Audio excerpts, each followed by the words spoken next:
by faith is the theme of my living, serving God and be faithful till death. When this life is over and the wake is ended, Jesus Christ to come and take me home, where there'll be no sorrow, all His peace and joy. Forever we will sing redemption song. Jesus, I will praise Him after all. There are some things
God is real, for He has washed and made me whole.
Your kingdom come around and through and in me. Your power and glory, let them shine through me. Your hallowed name, oh, may I bear with honor, and may your living kingdom come in me. The bread of life, oh, may I share with honor,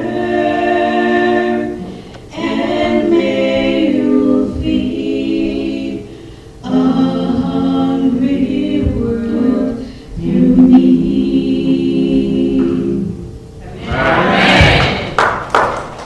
Good afternoon, church. I would like to thank God for good life, good health, and the opportunity that we can all be here and come to church today and listen to His word. And I welcome you all this afternoon to this service. I would like also to thank everyone who took part in the service: intercessory prayer, children's story, tithe and offerings, and also special song. That was good. I thought I was listening to the game.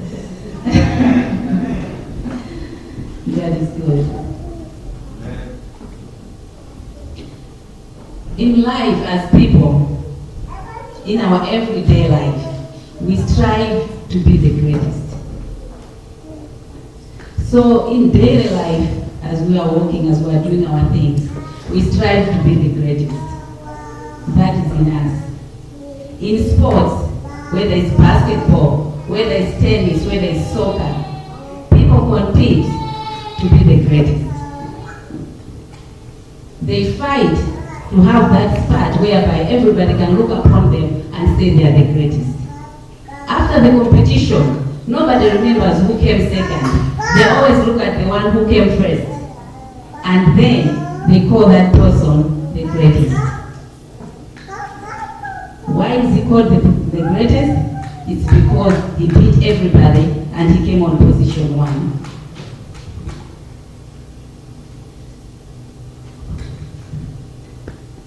Even in political careers, people strive to be the greatest.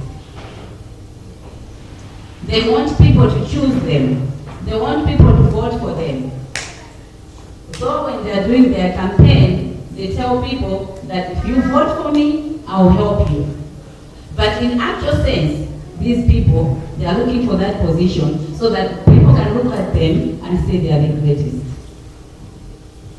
This is in the human DNA, to be the greatest.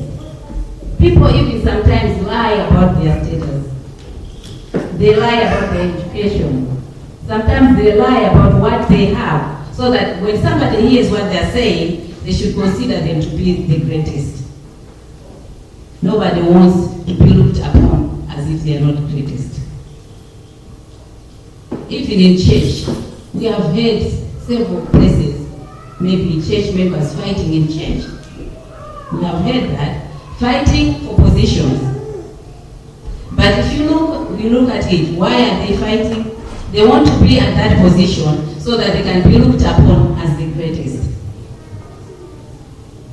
Us here, we reached our home Malawi, we came here trying to be the greatest.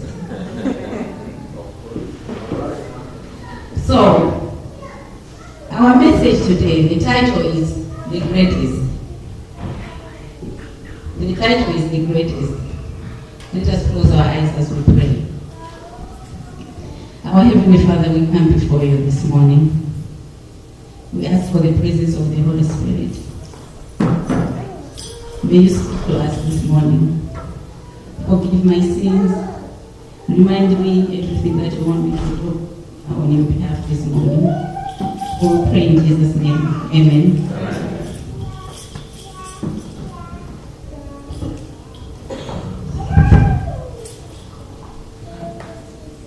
have talked about being the greatest.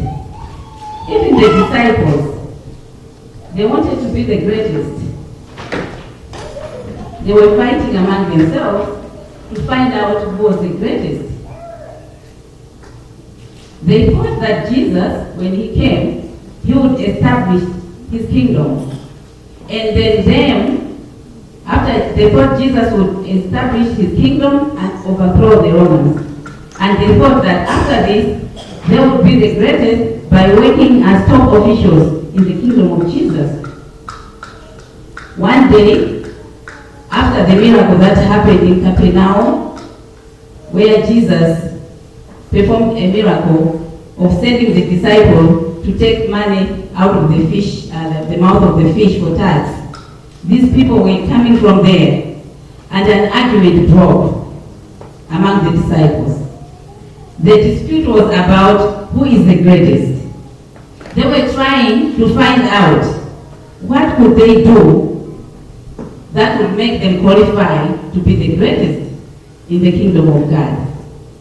Let us read Matthew chapter 18.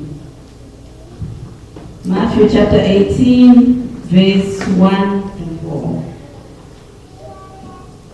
Matthew chapter 18, verse 1 to 4. Verse 1. At that time, the disciples came to Jesus, saying, "Who is the greatest in the kingdom of heaven?" And calling to him a child, he put him in the midst of them, and said, "Truly, I say to you, unless you turn and become like children, you will never enter the kingdom of heaven. Whoever humbles himself like this child is the greatest in the kingdom of heaven." Peter was always with Jesus. He knew he was bold. Because of his boldness, Peter thought maybe Jesus is going to mention me as the greatest among the disciples. Nobody would dispute that. They knew Peter was bold. But also, when we look at James and John, we remember at the request of their mother, who asked Jesus if his sons, one of them would sit on the right hand side and the other one on the left hand side of Jesus in his kingdom. What she was requesting for is that she wanted her sons to be greatest in the kingdom of God. That's what she was requesting. Since there were several disciples, they wanted to know who is the greatest. I believe each one of them looked at himself as greatest because they stayed with Jesus 3.5 years and they had contributed to the group. So they thought, whatever I've done in this group, I should be the greatest. But now to solve this problem, we have to go to Jesus and ask him so he can tell us who is the greatest among us. So that's why they went to Jesus. Today, I want us to look at what Jesus said regarding this question. The question that caused tension among the disciples. The answer that Jesus gave them regarding this question was contrary to what the disciples were expecting to hear. The answer that Jesus gave is also contrary to what and how the world views who is greatest in these days. So when we read Matthew chapter 18 and verse 3, and said, "Truly I say to you, unless you are converted and become like children, you will never enter the kingdom of God." Unless you are converted and become like children, you will never enter the kingdom of God. That's the answer that Jesus gave. Jesus is telling his disciples that you want to know who is the greatest in the kingdom of God. I'm telling you that you need to be converted. You need to be changed. You need to train and be like a child.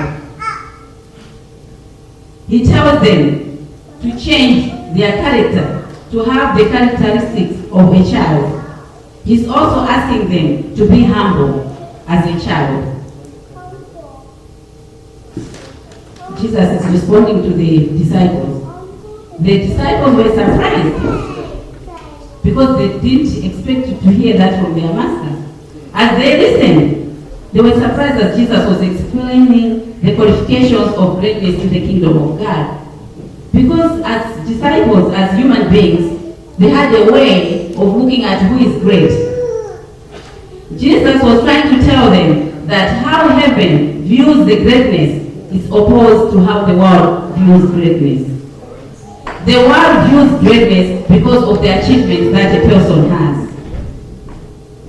They regard somebody to be great if they have won the biggest trophy in a competition. The world views you to be great by looking at how many degrees you have. The world views somebody to be great by looking at how much money you have. How big is your house? What do you have in life? That's the way the world looks at you. But brothers and sisters, this is the way the world looks at one to be great. But Jesus gave the answer that was contrary to the disciples, to say heaven looks at greatness in a different way, not the way the world looks at it. The world looks at you to be great if you achieve something on earth. Let us look at this question from the point of Jesus as he told the disciples. Jesus says, one needs to be converted. This is the first step in becoming great in the kingdom of God. This is a great challenge to a person. To accept to be changed is not easy. To stop doing what you were doing before is not easy. A very good example is an example of Paul. Paul, who was Saul, was changed, and he accepted the change. That's why when we read 2 Corinthians chapter 5 verse 17, he's saying if a man is in Jesus, he's a new creation. All things have passed away, and behold, everything is new. Meaning that Paul was completely changed from Saul to Paul. So he was a new person. So Jesus says, unless you change, unless you train, unless you become new like a baby, like a child, you will never enter the kingdom of God. That's a challenge to us. My brothers and sisters, it's not wrong to desire to be great in whatever we do in our everyday life. But Jesus doesn't want us to lose focus for the kingdom of heaven. That's why he's telling us that we have to be like children, so that as we are getting great in this world, we should not forget that we need to be great in the kingdom of God. That's why in Matthew chapter 6 verse 33 he's telling us that we have to seek his kingdom and his righteousness, and all these other things will be added unto us. When we read Matthew chapter 16 verse 26, it tells us, what shall it profit a man if he gains the whole world and loses his life? So the road to greatness starts with us giving our lives to Jesus so that he can change us. Jesus wants us to have the qualities of a child for us to be great in his kingdom. Maybe we have some questions to say. So, what is the difference between an adult and a child? When we look at young children, children are curious. They ask a lot of questions. This helps them to learn at all times. They need, if they need something, they'll always ask. If they don't know something, they always ask. So this helps them to learn more. As Christians, we need to have that curiosity so that we can ask questions and know more about Jesus. 1 Peter chapter 2 verse 2 tells us the word reads like this: like a newborn infant, crave pure spiritual milk, so that by it you may grow up in your salvation. As children crave for their milk, we should also crave for the word of God so that we can grow. Children, they have trust. Children trust their parents. They think their parents are the strongest and the most able parents in the world. Even if their parents are not strong, but then they believe that their parents protect them and provide for them at all times. Sometimes Even if the dad can be small in stature and looks weak, but his children, they believe that he can fight for them and he can protect them. That's why when the children are playing and somebody is giving them trouble, they will always say, I will report you to my father. Even if the father is not strong. But they trust that with my father, I am safe. As Christians, we need to trust in God. Knowing where he has brought us from and trusting that he will lead us all the way. So we find out that trust is one of the qualifying factors to being great in the kingdom of God. When we read Proverbs chapter 3, verse 5, it tells that trust in the Lord with all your heart and do not lean on your own understanding. So we have to trust God as children trust their parents. Another characteristic of children, they are forgiving. Children are forgiving. When they are playing and they hurt each other, the other child will cry and be angry. But this lasts just for a few minutes. After crying, the child will stop crying and come back to the same person who hurt her and then start playing with that person. And they forget whatever happened. This is a character that misses in adults. As Christians, we need to be forgiving. As children. Even when a person hurt our feelings, we need to forgive them so that we can have peace of mind, but above all, so that we can qualify to be great in the kingdom of God.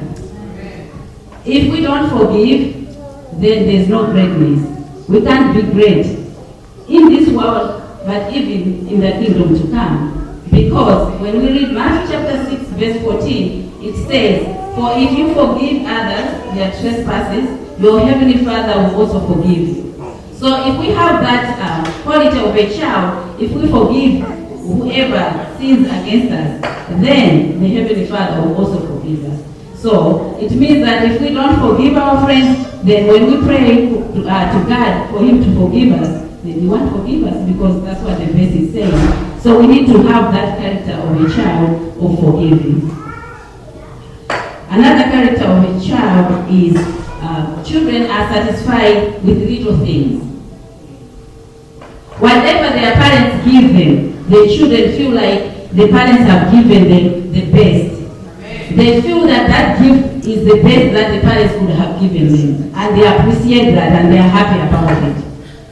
A very good example is the children from African countries. Sometimes you see them, they show them on the TV. You see that those children, they don't have sophisticated toys like the children who live in the first world like here. But if you look at them, their faces are bright and they are happy. But they are driving a car made of wire, But they are so happy and they don't look at anything else. They're just satisfied with what they have. That is the character of a child. They are satisfied with the little things that they have. As Christians, we also need to be satisfied with whatever God has given us. We should not try to get something that we cannot afford just because we want people to look upon us to say we are great. We should not put ourselves in trouble because we want people to be pleased with us. We have to have that heart of a child of being satisfied with the little things that God has entrusted us with. We should always remember that the way the world views greatness is not the way heaven views greatness. With whatever little we have, God, if we have that characteristics of the children, God takes us to be great in his kingdom. 1 Timothy chapter 6 verse 8 tells us that, but if we have food and clothing, with these we will be content. So the Bible is telling us to be satisfied with the little things that God has given us. Another character of a child is humble. Children are humble. They are very humble. They always think about their friend than themselves. They accept their dependence upon their parents. And they always ask for help when they need one. That is missing in adults.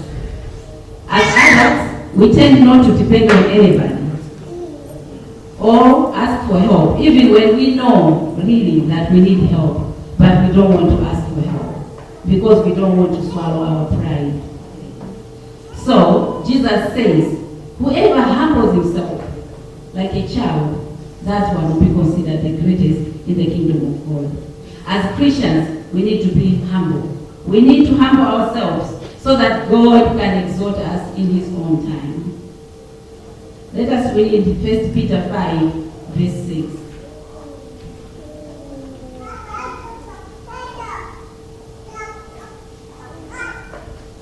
1 Peter chapter 5, verse 6. Humble yourselves, therefore, under the mighty hand of God, so that at the proper time he may exalt you. So he says when we wait on him and when we humble ourselves, at the proper time, God's proper time is going to exalt us because we humbled ourselves. A story is told about a rider. This is a man who was riding on a horse, and he came across soldiers who were trying to move a heavy log of wood. So as they were trying to move this heavy log of wood, they were unable to move it. Then just close by, there was a sergeant, that is I can say an army supervisor. A sergeant who was standing there just watching his soldiers struggling to move the log of wood. So the rider asked this sergeant, what is happening? How come you are not helping your soldiers to move the log of wood? Then this sergeant answered. He says, I'm a sergeant. I don't work, I just give orders. So this man, the man on the horse, he just looked and he didn't answer more. Then he dismounted his horse and went to the soldiers. As they were pushing the log of wood, he started helping them. With his help, that heavy load moved. They were successful in moving the wood. So when he came back, this rider, the man who was, the rider who was riding on the horse, is the man who is considered the greatest president of the United States. This was George Washington. He was the commander-in-chief. But he humbled himself to help the soldiers when the sergeant was just standing there. So the rider went to the sergeant and he quietly mounted his horse. He rode on the horse and said to the sergeant, the next time your men need help, send for the commander-in-chief. So it's like the sergeant didn't want to help, but the commander-in-chief helped. So he was trying to explain to him, okay, you are the sergeant, but I'm above you, and I humbled myself to help this person. No wonder he's the most famous president. He's on money and on a lot of things. They talk about George Washington. He was a good man, he was a humble man. But in all, we have an excellent example of somebody who is humble and who was humble. This is Jesus Christ. Jesus Christ is an excellent example because he left his glory in heaven, came on earth, lived like a servant, lived like a poor person, and died on Calvary to set us free from sin. That is why he is called the greatest in heaven and on earth. That's why he is seated on the right-hand side of the Father. That's why he's coming back to take his people home. That is the way heaven looks at greatness. Greatness is rendering service to your fellow men and to God.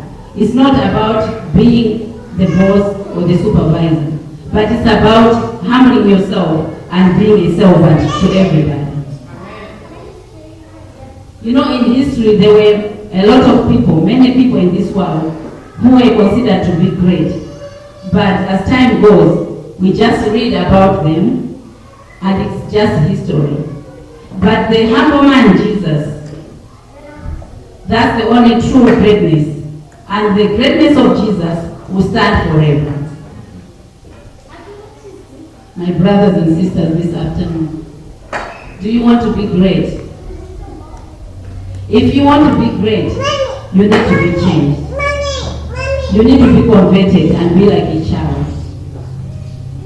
Do you want to be great? You need to become like a child. Do you want to be great? You need to humble yourself. Brothers and sisters, if you have these qualities, you will be great on earth, but also you will be great in the kingdom of heaven. Let us all strive for these qualities of a child, so that we can be looked upon and be considered great in the kingdom of God. True greatness is to renounce how the world looks at the greatness and look at how heaven looks at greatness. It doesn't matter if the world doesn't look at us and say we are great, but let us be great in the kingdom of God. We need to have childlike characteristics, but we should not be childish. We need to humble ourselves, knowing that we all depend on God. So let us humble ourselves so that in His due time, He can exalt us and be great in His kingdom. God bless you.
So